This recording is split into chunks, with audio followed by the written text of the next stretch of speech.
All right, sports fans, how's everybody out there doing? William Martin coming at you one more time here on YouTube with another edition of the 300 Pounds of Sports Knowledge podcast. As the Phoenix Suns are looking for financial relief, the curtain appears ready to come down on point guard Chris Paul's time in the desert. With Paul slated to earn nearly $31 million next season, and the Suns already on the hook for nearly $165 million to just six players, the odd men out in Phoenix were expected to be Paul or center DeAndre Ayton.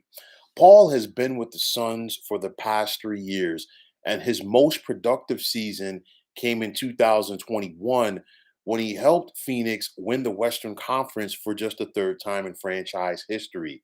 With Paul at point guard, the Suns have remained as a contender for the NBA championship, but those expectations went through the roof when Phoenix acquired Kevin Durant from the Brooklyn Suns, pardon me, the Brooklyn Suns, the Brooklyn Nets, this past February, as the quartet of KD, CP3, Devin Booker, and Aiton were expected to lead the franchise to his first NBA title. But we never got a chance to see what the Suns could be with their big four, as the injury history issues that plagued the likes of Kevin Durant, plagued the likes of Chris Paul, and even Devin Booker throughout their respective NBA careers showed up once again. And in the Western Conference semis, which the Suns lost to the Denver Nuggets, Paul was lost to a groin injury early on in that series. And little did we know that his time in Phoenix would soon be coming to an end. But now, with Paul expected to be on the market, will there be any takers for a 38-year-old point guard with plenty of tread on the tires? Now, injuries have plagued Chris Paul throughout his NBA career. As you're talking about a guy who has only played in 82 games in a season one time. He only reached the 80 mark in games played one other time than that. So obviously, durability has been an issue throughout his NBA career. You're not going to get better at this state of the game as far as staying healthy in your late 30s. At this point, you tend to want to try to tone it down and keep something in the tank for the postseason. So you really can't expect a guy like Chris Paul to even possibly at this point give you 60 games during the regular season. And then aside from the injuries, all of these injuries that we're talking about with Chris Paul have been lower body injuries, groin, knee, hamstring, calf. So you look at it, and along with all of that tread on the tires, teams to me, I think there are going to be teams that are going to sign up to try to potentially get Chris Paul, but I don't think it's going to be a long list of teams out there trying to, bring him in for to have his services. But with that said, will CP3 be able to get that elusive NBA championship? You can make a very compelling case that his best chance to win a title came 2 years ago with the Phoenix Suns. They got to the NBA Finals. They were up 2-0 in the series on the Milwaukee Bucks before the wheels fell off. The Suns came back and had a very strong season last year. Looked like they were going to be the team to get out of the West until they could not overcome the Dallas Mavericks in the Western Conference semis. And then, of course, the rest is history. You fast forward to this year, the expectations, yes, were there as soon as KD joined the Phoenix Suns. But I said it then, and I said it once the Suns' season was over. They gave up all their depth to acquire Kevin Durant from the Brooklyn Nets. And at some point, their lack of depth was going to catch up to them. And of course, it caught up to them in round number two. Then you think back to Chris Paul's time with the Los Angeles Clippers in Lob City. Of course, you're going to look back to that year. They were up 3-1 on the Houston Rockets in the Western Conference semis before things fell apart. You also think back to how his tenure there ended, having issues with Doc Rivers. I'm not going to blame Chris Paul for that. But then you think back to also to his time with the Houston Rockets, um, being up 3-2 on the Golden State Warriors in the Western Conference Finals, and then he got hurt again. And then, of course, the Warriors took advantage of that, and the rest is history. Uh, so, maybe the title window is closed for Chris Paul. I'm not sure. He's had his opportunities.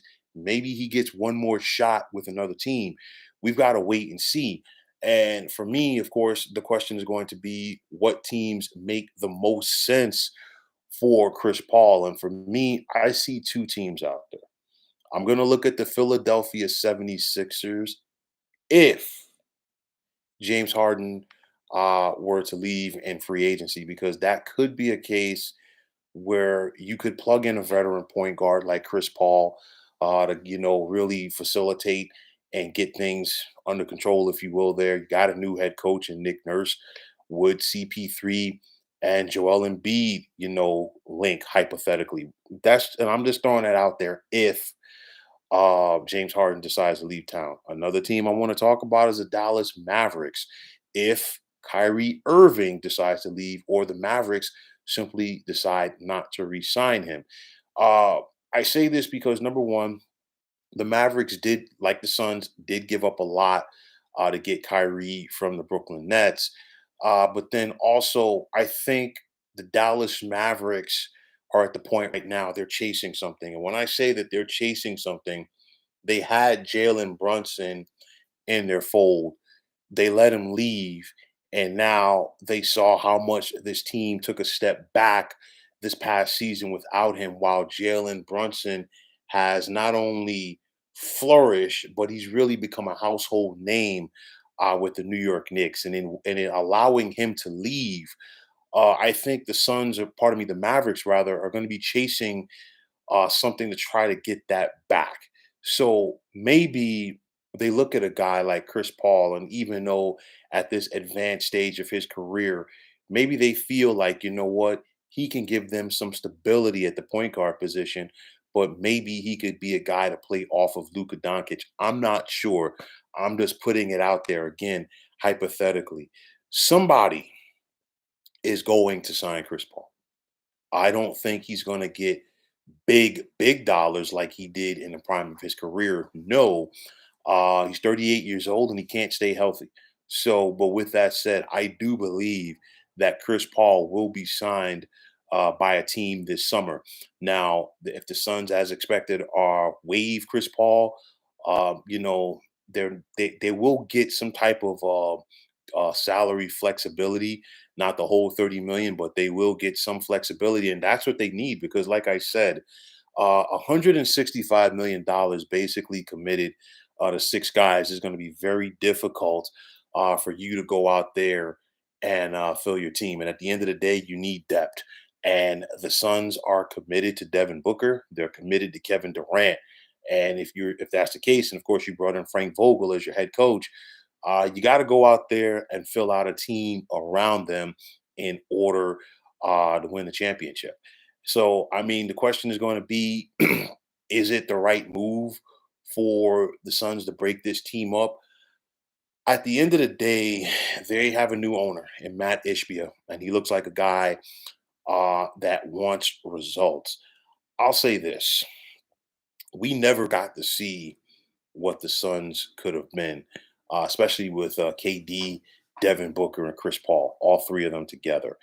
That to me is going to be the biggest what if that goes on in Phoenix. But with ball dominant guys like Booker and KD, you really don't need that point guard theoretically as well. So it's going to be interesting to see what the Suns do. They definitely have to go out there and add depth um, as they try to. I'm not going to say get this thing turned around, but as they look to get to that championship level, and like I said, it's going to be full steam ahead with KD and Devin Booker leading the way. But again, just like Chris Paul, we're talking about two guys that can't stay healthy. Of course, KD is in his mid 30s right now. How much longer can you expect KD to still be that guy at that top level? We have to wait and see. For Chris Paul, I don't think he's going to be without an NBA home for long. Free agency starts in a couple of weeks. And with that said, I think Chris Paul will be inking a deal not too long after the season ends and when free agency gets going. But it's just another chapter on Chris Paul's career, if you will, as far as he went to a team with championship aspirations and came up short. But at least with the Suns, he was able to get a taste of getting to the NBA Finals. Will he get another NBA shot? Absolutely. Will he have another chance at a championship? That we'll have to wait and see. So, folks, that is going to wrap it up. And as always, I want to take this time out to thank you for tuning into the 300 Pounds of Sports Knowledge podcast here on YouTube. I want to take this time out to thank all of you fine folks out there for tuning in. And if you have not already, please feel free to subscribe to this channel. Now, if you're on Twitter, please feel free to follow me at 300 Pounds of Sports. And like I always say, if you follow me, it'll be my pleasure to follow you right back. There's also the sports discussion group on Facebook at the Sports Depot 365. Now you can check it out. Drop a line and be a part of one of the better sports debating sites going on social media. So once again, fine folks, my name is William Martin, and I'm signing off. And I'm saying take care and have yourselves a wonderful day.